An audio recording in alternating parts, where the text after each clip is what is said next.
in this conversation, we're focused on to automate or not to automate.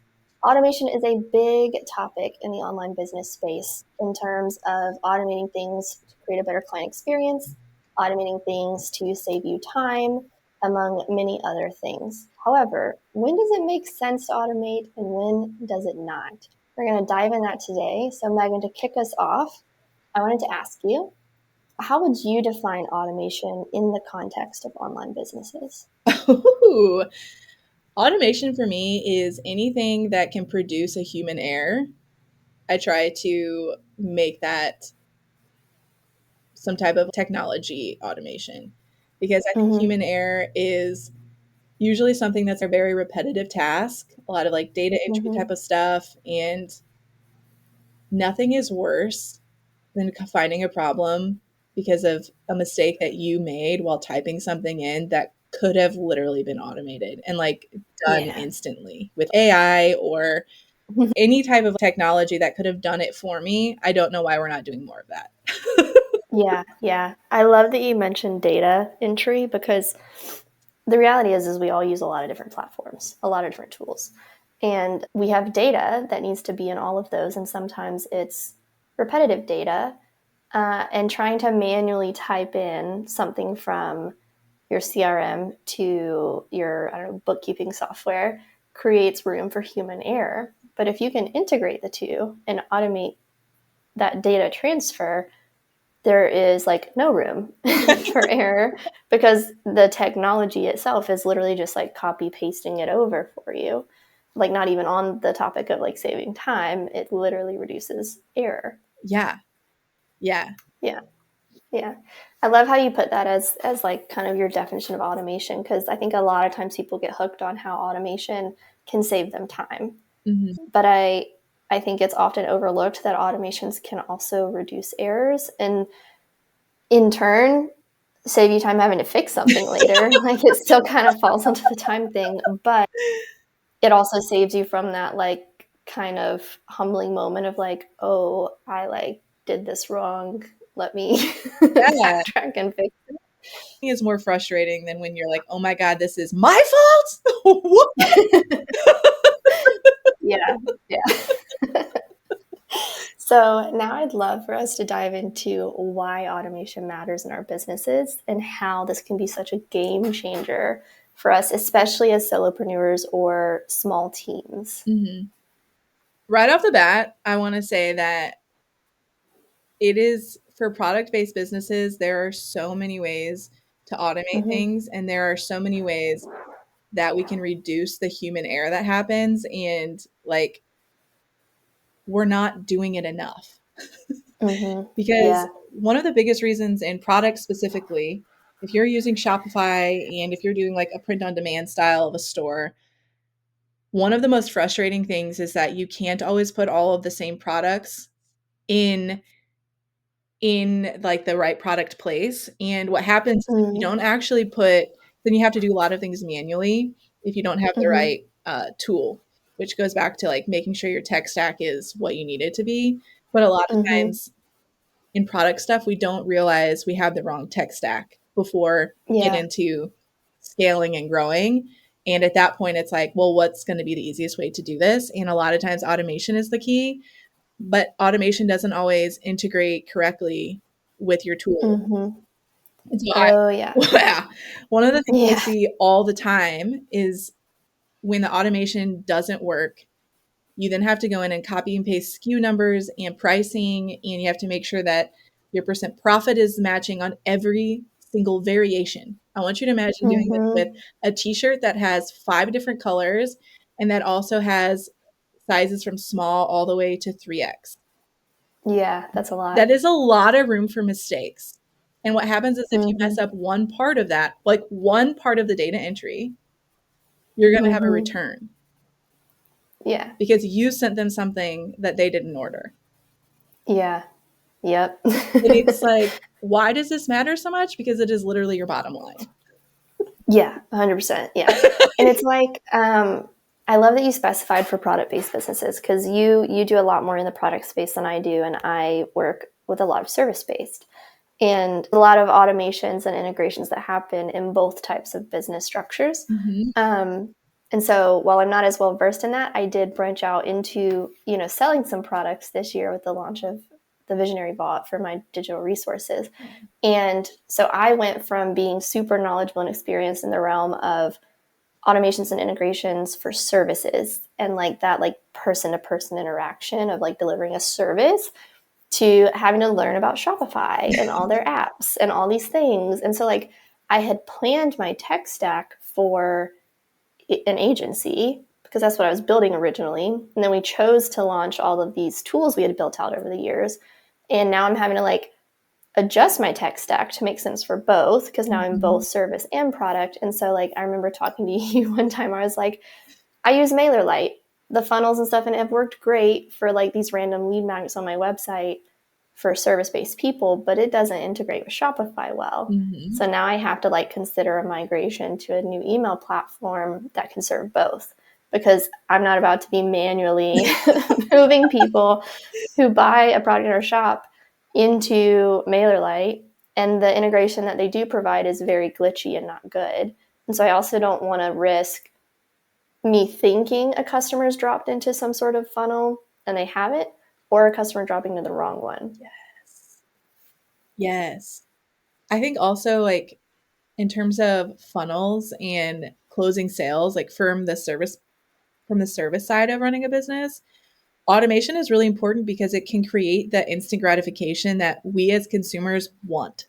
No matter what you're buying, you want to know that my credit card information that I put in to either buy the service or buy the product not only went through, but like confirm that you actually have the details and like somebody knows that I ordered it or signed the contract or like whatever the next steps are. We want that so badly. We expect it. Whether you know that you expect it or not, the instant gratification of just being like, cool, I bought this and they know that I bought it. Like we forget that that's a step.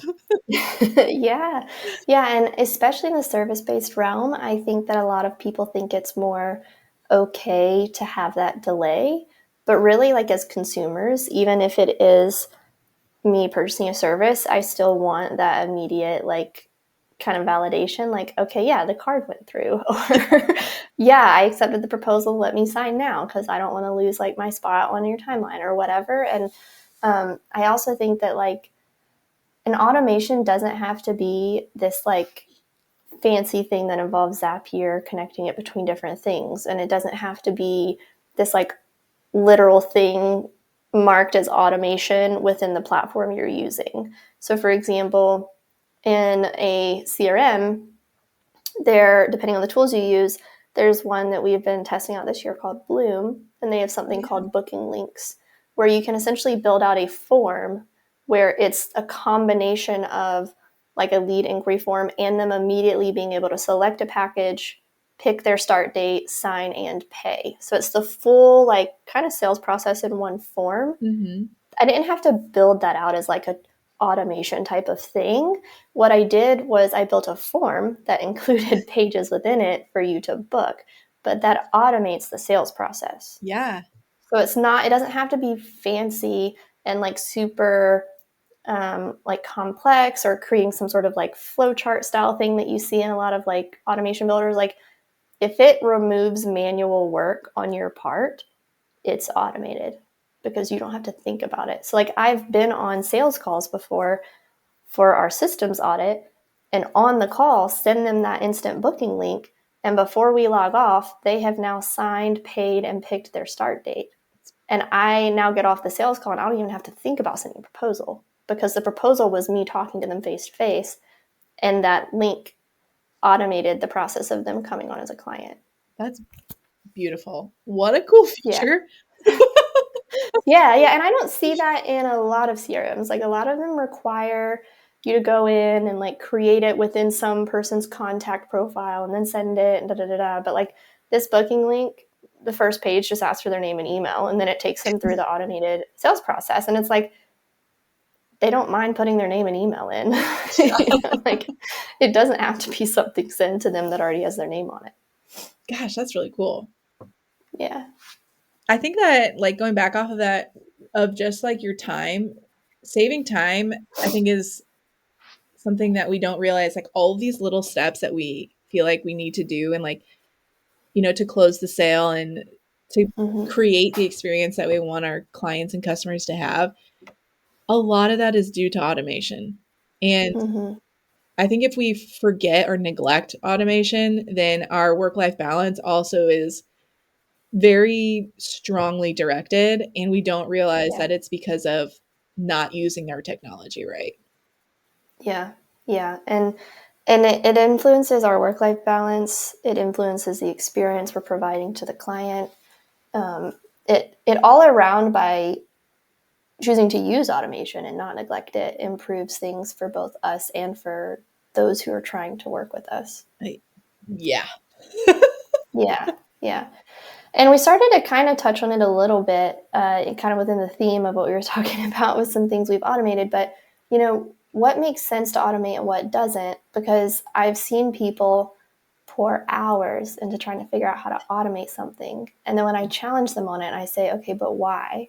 Why are we automating this? What's the benefit? They realize that they're wasting a lot of time and potentially money paying for a tool to help them automate it, to realize that it didn't need to be or didn't make sense to be in the first place. And in both of our like takes on just like things to automate, we both talked specifically about things related to sales and making money. I think that's kind of funny, but like we both kind of defaulted to talking about automations we've done to streamline and shorten the sales cycle. Mm-hmm. Yeah. So in your experience, I guess, like what are some things you would say, or how would you start to decide what you should and shouldn't automate? I think so. For service based people, sorry, to give it like a broad generalization, I think that too many people try to automate their packages and the things that they want to be selling. That's why when you're Mm-hmm. talking about that tool that you use, Bloom, isn't it called Bloom? Mm-hmm. Mm-hmm. That is such a unique tool and a unique way to still be able to customize the way that you're helping people. So it's like a Mm-hmm. semi-automation instead of 100% automation. And I think that a lot of times, especially if you're newer to sales and you're nervous to push back on like Mm-hmm. your boundaries, or you don't really know what other things you could be adding on, or whatever it may be, if you automate too much of that, you lose the human interaction and the part that really Mm-hmm. builds the relationship. And if it's something that builds a relationship one to one and you're having conversations, it's also really important that your onboarding and your that kind of a thing has a balance between what gets automated and what is the Mm-hmm. conversation and what needs to be done manually. Yeah. Like Yeah. like you're talking about, I think you do a really good job when you're customizing the way that you're helping people. Things are not cookie Mm-hmm. cutter anymore. And No, and they can't be. yeah, they can't be, because like it would be it is so hard to deliver a cookie cutter because you're going to have Oh yeah. so much unhappy. It's Mm-hmm. not going to be as easy and as easeful. That's a word. People say easeful, or Yeah. Yeah. like flowy as you're expecting it to be. Yeah. Yeah. And like I think it's important to see where that human touch is needed. It's Mhm. like in the example with the sales process, someone choosing to hire me to come in and help with their operations, that's like the back end internal parts of their business. A lot of times business owners are very hesitant because they're like, you're going to see all my mess, and you're going to see, like you see on the front end how I've like grown it to this certain point, but now you're going to come behind the scenes, you're going to see like how much of a shit show it is. you know and I have to like, I can't, through a form or an email sequence, help them realize that they can trust me, Mhm. and be that transparent and let me see the messy Google Docs and the messy way they've been managing their team. And I have to see that to help them. And so for me, my sales process has to include, the majority of the time, that one-on-one call. So we have a form, and a lot of people will automate it where if someone fills out the inquiry form, it'll immediately send them a proposal. That's not going to work for my ideal client. So the form then says, hey, I'd love to have a chance to chat with you, book a call here. And then that calendar link is technically an automation, because now we're not going back and forth like, can you do next Friday? No. What about Tuesday? Like, they find a time that works for them at their own convenience. Then we meet, and then I can easily send them that booking link to book the package that we talk about. Mm-hmm. And then, what we've chosen at Upwell is our intro offer with almost every new client is that audit strategy. And while like the package itself is templated in a way, the process and what we focus on in that project is custom to every person based on their goals, their needs, their team size, all that stuff. Mm-hmm. And that is like the most templated you'll get from us. After that, you get a custom proposal with us saying, hey, out of our wide breadth of expertise with ops strategy and systems, we know you need to do this or this or this. And those packages are never the same for anyone else. Like they're all custom to what makes sense for them to really streamline their operations and meet their goals and grow. Yeah. But we've automated parts of our own project management and client onboarding and created really seamless processes to make it where we can provide that level of customization, which I think a lot of people overlook. Like a lot of people default to let me just templatize what it is I do and Mm-hmm. automate that part of it. When really, if you automate the other parts of your implementation and how you like do what you do, you can get very custom with how you do stuff for your clients. And okay, I don't, will you talk more about that? Because I don't think I've heard other people talk about that. Like you said, like that last part of automating the other side of Yeah. it. Say more about that. Yeah. Yeah, definitely. Because like in the product space, you can add an application in where they can customize it to be like their name on the t-shirt or whatever. But with services, it's a little more nuanced for you to add like that personalized approach. So like what we've done is we have different automations and templates within how we onboard a client, some different parameters around timelines of things, different automations around assigning of tasks within our ClickUp to whoever should be doing what parts of projects. And then we have some different automations around, or just standard processes. So it can be a blend of automations and just like, hey, this is expected by this time kind of thing. So for example, we have weekly check-in with my team every Tuesday morning. The reason we do Tuesday instead of Monday, because Monday lets them kind of get in the groove of what they're doing. So then they come to that check-in on Tuesday with questions. Mm-hmm. I can answer them, and that helps them throughout the rest of the week, that kind of thing. Or if we need to adjust timelines or whatever. But because we've created these efficient processes and automations where it made sense, in the internal side of how we create the client's folder and their different supporting documents and share those with them, and like all of that can be automated, and stuff like that. The actual like deliverable of what we're focusing on with that client and doing for them can be 100% custom.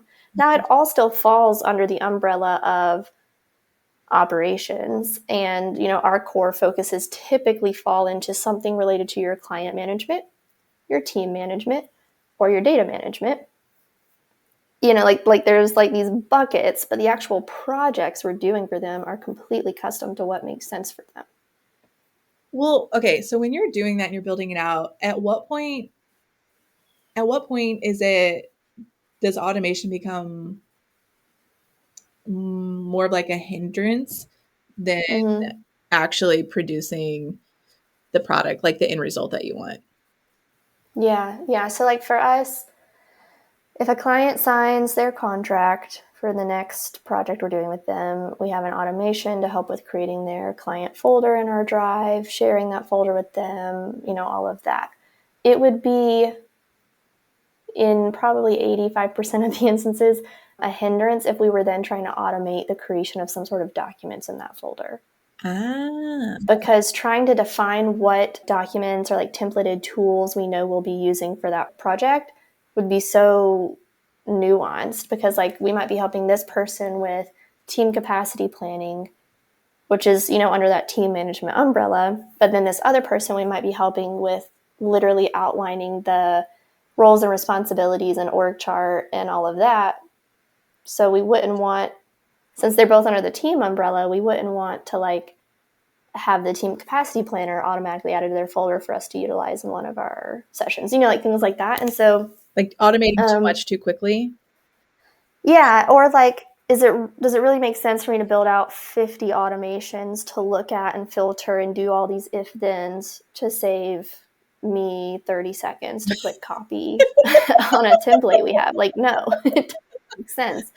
So like when it comes to automating things, we set up automations for something that we know is going to happen with every client. Every client's going to need their Google Drive folder for us to like upload files to and for them to share stuff with. Mm-hmm. Every client that comes on for the systems audit, we know we're going to want a tech audit of their current tech stack. So certain templates for that one can be automated. That's why I said like that particular project is the most like templated one you would get with us.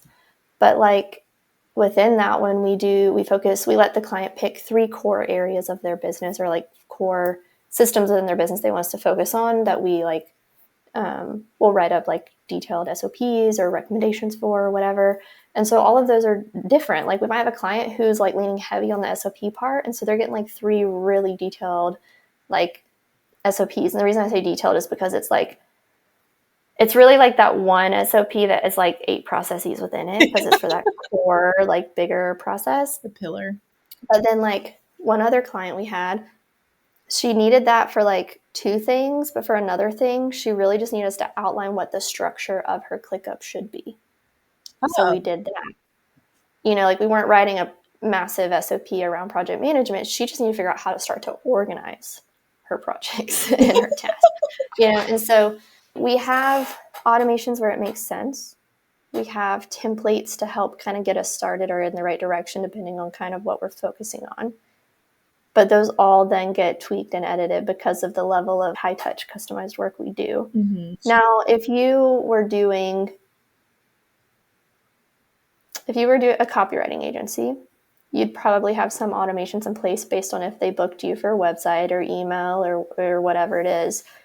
But even then, the copy you're writing for them is completely unique to their business and their brand voice. And so the most you could probably automate there is the client onboarding and then the creation of, if you wanted, you could set up an automation to create a Google Doc with the client's name and a hyphen and like website copy or email copy or whatever it is you're writing. But like, It's just a blank doc. So did it really save you any time? So like the stress of making that zap and then the zap maybe breaking or maybe putting the doc in the wrong place or whatever, like it's not worth it. And so you kind of have to think about what level of automation makes sense. How much time is this automation saving me? Okay, is that worth paying for Zapier to have this multi-step zap to do this? Yeah. And then like troubleshooting it when it goes down or whatever. And then figuring out like where it makes sense. It's kind of like in our other conversation where we talked about busy versus productive. It's like, are you automating it just for the sake of saying you automated it? Or are you automating it because it's going to like actually have an impact on your day-to-day operations? Like, we're just doing this because everyone's telling you should be automating things, but you don't actually know what to automate. So you're just doing random things. Yeah. Or like what killed me was when ManyChat got super popular and people wouldn't think to go in and turn off some of the automations they'd have, or they wouldn't be more intentional about the keywords they would choose. So then on random posts, people would be like engaging, which like, like on Instagram, most people don't actually comment that much on a lot of things. So if they are choosing to comment, like, you don't want to mess that up. And they would use a word in their comment that would just so happen to be one of your trigger words because you chose the trigger word hello, or something. And now they're getting this auto reply, check your DMs. And it's like, that automation is hurting your interactions with your potential clients and with your audience. To go off of that, I also think that it can be damaging if you're automating something that you don't explain correctly. So if you're not going to be, if the automation is like, fill this form out and then we'll give you this, like, let's say we'll give you a lead magnet of whatever the lead magnet is. This I've seen this done a lot recently, like within this quarter that we're talking right now in 2024. I've seen this happen a ton. And when somebody gives you their information, like their name and their email address, and you don't know them, and there's like not a relationship built up, and you're like this is your first interaction, if you don't deliver on what the thing is that's supposed to be like automated and like automatically delivered, that is a tarnished relationship. Don't tell me that I should get a like PDF, ebook, whatever, and then instead you want to have an email conversation with me about how you can build me something. That's not what I asked for, and I don't know you, and I'm not going to tell you my ideas. Like, I have seen this. I don't know who's telling people to do this, but I've seen this blow up in the funnel marketing right now. It's hurtful to see. And I've recently had some clients that we were talking about lead generation and all that, and they were talking to me about it, and I was like, wait a minute. We've got to push pause on that. I know that this is like what we're seeing right now in the market, but is that ethical? Yeah. Should we be doing and like improper segmentation? Yeah. like if I opt in for your lead magnet, I not only expect to like receive it, but if you're going to then continue to send me emails, I want at least a couple that tell me who you are, what you do, if I don't know much about you. But if I've already opted into one of your lead magnets before and I've already received that like little 2-3 email welcome sequence, every other time I opt into one of your lead magnets, I don't need to receive it again. No. Like tag me as someone who's already been through it. Set up your funnels in a way where the automation just delivers me the lead magnet and then filters me out, because I don't need to be told your like starting story as to why you started your business again. I've already read it. And that's when automation is really a beautiful thing. Yes. Like lean into the automation capabilities. Use that filter step a lot. like let's check and make sure this is going to the right person. And you know, email is big, but even for other things, like I've helped clients automate the sending of a contract to a client based on activity in the CRM, but they might have say 5 different offers, and you want to make sure as soon as that trigger of them moving into like the contract stage is filtered such that it's only going to send them the contract for the product you've tagged them with, not the wrong one. Like you don't want to tell them, hey, I'm pitching you the systems audit, and then you send them this contract for like full out systems dev. They're going to be confused. Yes to all of that, but also to add specifically with the tool Dubsado. Dubsado is a tool that I think is super, super loved in the creative world and in the online service space. It is one of the most popular tools. However, if you do not trust the automation that you've set up, the anxiety that you're going to have of, did that go through? Oh, yeah. Did they receive the invoice? Did they sign the contract? Did they actually receive the contract? How come they haven't talked to me in a week? All of these things. Like, if your automation isn't reliable, or if you cannot, if you have set something up and it should be one of those things, part of the process that it's not, you don't need to edit anything, then you should also be able to trust that it is going to be reliable when it's triggered. If you can't, and I specifically mentioned Dubsado because I've seen it happen in Dubsado more than any other platform, because it is so intricate, and like one filter wrong and your system implodes. Yeah, because like at the end of the day, the interactions you have, whether you manually sent them or they were from an automation, the interactions you have with a client, potential client, someone in your audience, whatever it may be, that reflects back on you either positively or negatively. And so going back to that, to automate or not to automate, if your tech is not reliable on doing the automation correctly, turn that thing off and just do it manually or find different tech.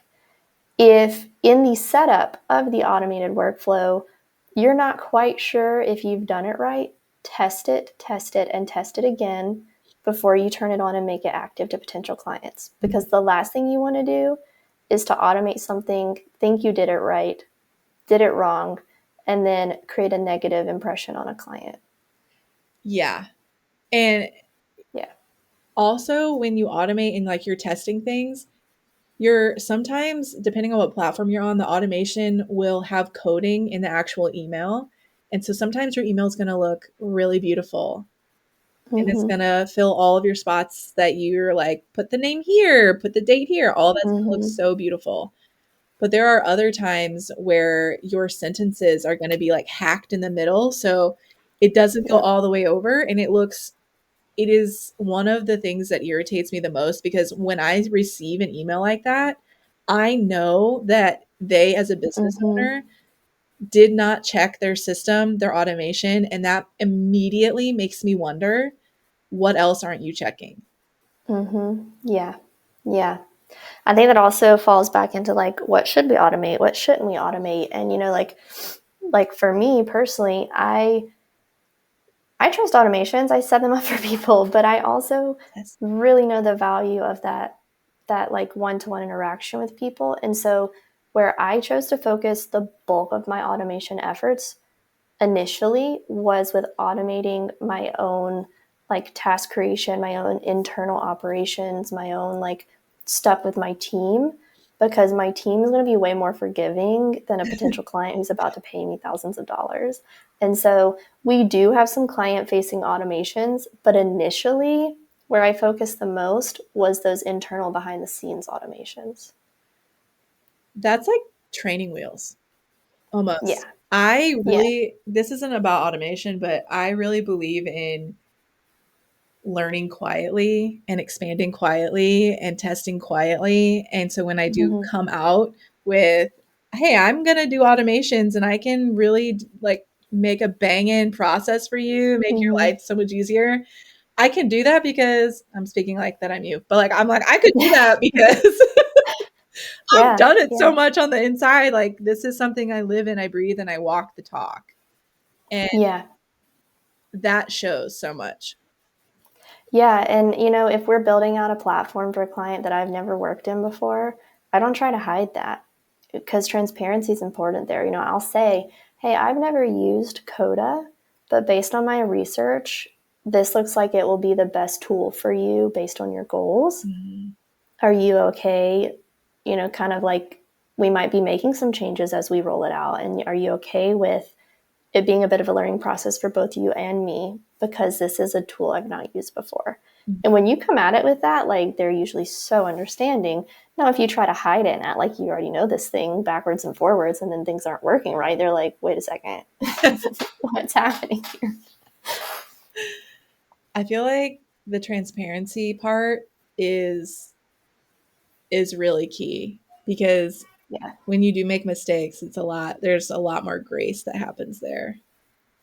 Yeah. Yeah. And I love how you mentioned how it's kind of like training wheels because I've not thought about it that way. But I'd say the two biggest things you can do is first start trying to figure out some automations that are just simple time savers. It doesn't have to be super complex. You don't have to start connecting 5 different applications. Like start small. Start with some of the more behind the scenes things that just help save you time in your day to day and aren't necessarily client facing. And then when you start doing some more of the client facing things, test it. We all have at least 2 email addresses at this point in 2024. Like use one of your other email addresses and test it as if you were a client. You letting industry secrets out over there? Girl, I probably have like 4 or 5 emails if we're being honest. Yeah, I'm not proud of how many I have. But they come in handy when you need to test things. They do, and then you can see, okay, well, I changed it, so now I'm at this part of the funnel. Yeah. Yeah. And you need to see it going through. And, I'm not going to put in my actual name. I'm going to test it as Yeah, Susie Smith or something just so that I can see it differently. Not that that's like a huge game changer when testing, but like another industry secret: we don't use our real names when we test our funnels. yeah, yeah, and I don't put just like test. Uh-uh. Because like when you send a test email, that's what it does. Yeah. But if I'm testing it myself, I want to see if me as the end user, if it's going to show my name correctly. Yeah. Yeah. I forget Yeah. sometimes they actually do automatically put test as like when you try to test something. So then if you use the word test in the automation, it Yeah. it can get confusing really quickly. That's Yeah. really Yeah. funny. I didn't realize other people also struggled with that. Yeah, it can get confusing. That's why you got to do it like you're a real person. So, all right. So, we've covered a little bit around why automation matters, some different limitations to consider, and kind of finding a balance between what makes sense to automate, what doesn't make sense to automate, things like that. Mhm. So, let's shift into talking a little bit around how someone could begin to get started Okay. with automation the right way. And I touched on that a little bit by saying, like, start small. Yeah. You don't need to go super complex right away. But what's your take on that? Uh I think that after you do a time audit or a capacity check-in is Mm-hmm. usually where I start to question what can I automate and what do I have to Mm-hmm. hire for? Yeah. And those are the distinguishing things that I try to do. And I will always try to automate something before try to hiring it on because automation is cheaper than hiring a person and training a person. But Mm-hmm. also, you don't want to be hiring somebody on to do a job that could be automated. Yeah, because it's more cost effective. There's like little to no room for human error. Hmm. And in a world where you might be a smaller team, like every dollar counts. So let's reduce our costs where we can. Like the number of clients we're managing right now and the number of internal projects we're doing right now, I would say 10 years ago would have totally required a dedicated project manager to Yeah. help like run this business. Hmm. But because we have built out automations within ClickUp is our project manager. And every day Becca and I just log in and it tells us what we need to be doing. Like, and we make updates as we go throughout our projects and all of that. But like leaning into technology can totally make it where what would have maybe been a team of 5 or 6 20 years ago can be a team of 2 or 3 in today. And that's a wild thing to think about. Yeah. That is, Yeah. I do right now for Q4, I've currently have 9 clients. Mm. It's I have had this moment of like, oh my God, I love technology because I can Yeah. pull in all of my data for every client. I can log in and be like, okay, everything is in one place. I can read the numbers from like start to finish, and I can literally be done Mm-hmm. with monitoring the marketing for a day, like in 10 minutes. Like Yeah. I can look at that and run with it and make the decisions that need to be made to continue growth and delegate the tasks that need to happen Mm-hmm. for us to continue to advance. And it Yeah. takes 10 minutes because the automation pulls the right numbers. Yeah. Which is just awesome. Yeah. So, for someone who wants to get started automating today, are there any specific tools or softwares you would recommend for people to look into? And how would you ensure that your automation tools fit smoothly into your current tech stack? Ooh. I would go back to saying what you did is figure out what you're doing as the provider or as the Mm-hmm. solopreneur that you might be. What are you doing internally that could be automated? So like forget the Mm-hmm. forward facing part of the business.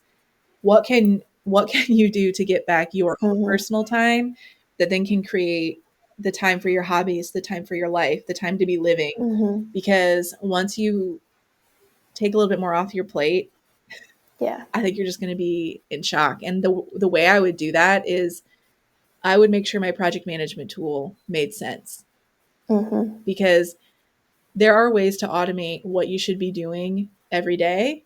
And Mm-hmm. even mentally unloading that one specific thing Mm-hmm. can make you more efficient as the person running the business. So Yeah. you Yeah. should And never like, walk into your day not yeah. already knowing what you're going to do. Yeah, yeah, and like not even on the realm of automation, like just simply being organized can take such a weight off of your head, and like being organized in a dedicated place, the dedicated structure. I've had so many clients, once we have a project management tool built out for them and they're able to like brain dump all their tasks and projects and things in there, they then come back to me and they're like, I keep having this feeling like I'm forgetting something, but it's because I haven't had this little like mental weight on me in so Yeah. long. Like they're like, I keep thinking I'm forgetting something, and then I look at my PM tool and I'm like, nah, it's all there. I'm good. I'm like, yeah, you'll start to get used to that because now you have like this added mental capacity because the weight of like that ongoing running to-do list is gone because you were able to put it somewhere else. It's kind of like when you have an idea or something you need to do, if you just write down on paper, you like stop stressing about it as much. Mm-hmm. Literally just being organized with your PM tool, with your Google Drive, or however your file storage is that you use, can save so much time and mental like weight. Yeah, and it doesn't take very long. So like there's things with your project management tool, there are things that you can automate for like the current day, for Mm-hmm. the current now. There's things that you could automate. Plan your week, whatever you need to get done, plan your week. However, you can even do that more by planning quarterly. Are there things that you need to do quarterly to continue to grow Mm-hmm. and not just be stagnant? Are there Mm-hmm. things you need to think about that are specific to a time and a date? And you can even Yeah. automate, hey, send me a reminder to do that. And like you can put that Yeah. into like automatically add that into a day so then you don't forget about that you have to do it when you log in one day. And you don't have to think about it. Like for me, I Yeah. run payroll twice a month. So I Mhm. have recurring tasks and ClickUp to remind me on those dates, hey, go in and run payroll today. Go in and run payroll today. Quarterly reminds me to submit my tax payments. Like, I don't have to think about that. It pops up on my to-do list for that week. I'm like, all right, gotta go do this. This is happening. Yeah, yeah. But I don't have to sit there and stress about like, when is that due again? Oh, yeah, like Q2 taxes are weird and they're due in June instead of July or whatever. Like, it's in there. I don't have to think about it. I just do it when it pops up. And there's trial and error in that, but Yeah. it's worth the errors. Yeah, yeah. Like you just gotta test it, play around with it, make edits, adjust it as you go through, tweak it as it makes sense.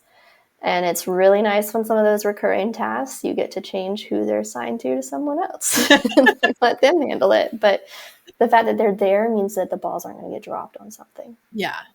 Yeah.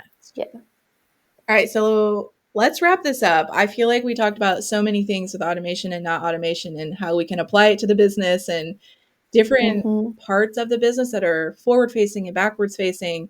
But if you could give one takeaway from this, what would that be? I would say don't be afraid to try to automate some things, but start small and don't fall into the trap of trying to over automate. Before you go in and set up some sort of workflow or some sort of zap in Zapier, just take a pause, a check, and be like, why am I automating this? What's the benefit? And do I feel confident in my understanding of how to automate it so that it will actually run properly? Because sometimes people jump in and they're like, I'm going to automate this and I'm going to automate this. And they don't think about the impact it's not only having on themselves, but the impact it's having on their client experience if it's a client facing automation. Mm. Kind of like what we talked about at the beginning around like how my sales process has a blend of some automated parts and some manual, personal, like one-to-one parts. And I think sometimes people try to over automate part of their client journey and then they wonder why people aren't closing as much as they were, or people don't seem to be as happy as they used to be coming in to work with you and things like that. And so you really got to make sure you're leaving that human touch where it's needed. Yes. Well, that was a banging wrap up. I feel like that. Well done, Caitlin. Thank you, Megan. Thank you. That was awesome. Well, thank you for listening, and we will catch you on the next one.